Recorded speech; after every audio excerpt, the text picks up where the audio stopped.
The most common type of fraud for businesses is check fraud.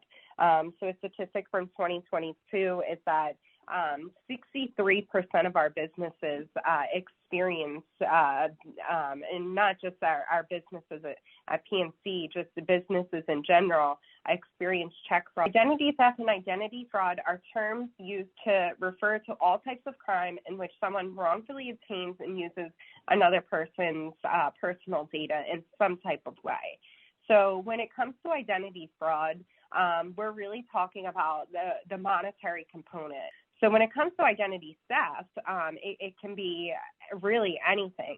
It doesn't even need to be for a financial gain.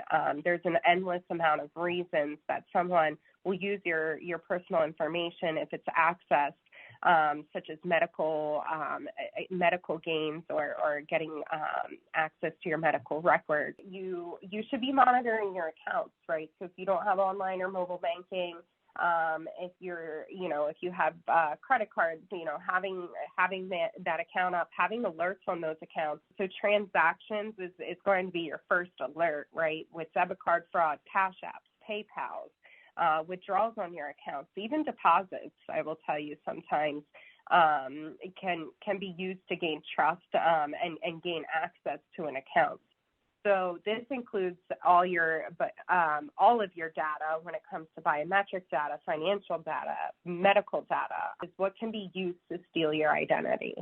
So we just listed a lot of this, right? Email addresses included, emails and phone numbers. I mean, do not put anything in the trash that has sensitive information on it, right? Shred. It's always safer, to shred something than it is to just throw it out.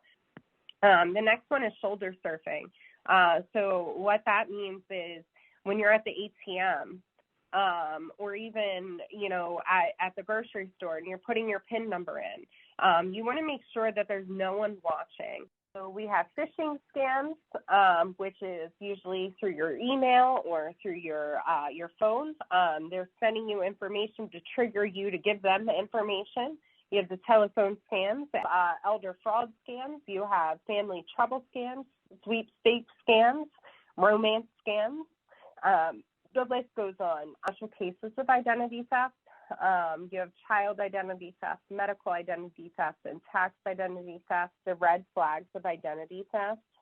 So denial of credit card applications or services, denial of services. When it comes to IRS reports indicating that more than one person has filed a tax return using your Social Security number, that would be very alarming. Identity theft do's and don'ts.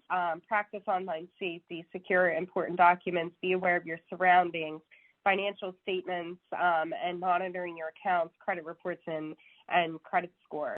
Don't click on those unknown links, whether it be in a text message and an email, and don't open suspicious attachments. Ways to protect yourself against identity theft: fraud alerts, credit or security freezes, identity monitoring services, credit monitoring services. Definitely utilize your financial institution to help you and assist you and provide you resources on how to remediate, the issue. But in addition to that, collect information and review your accounts to detect all the fraud and understand the severity of the situation. Report to the FTC, fraud departments, and law enforcement. I always encourage a police report if you are experiencing any type of fraud, identity theft, or identity fraud. The last piece is repairing that damage, which definitely use your financial institution, for that piece and those resources.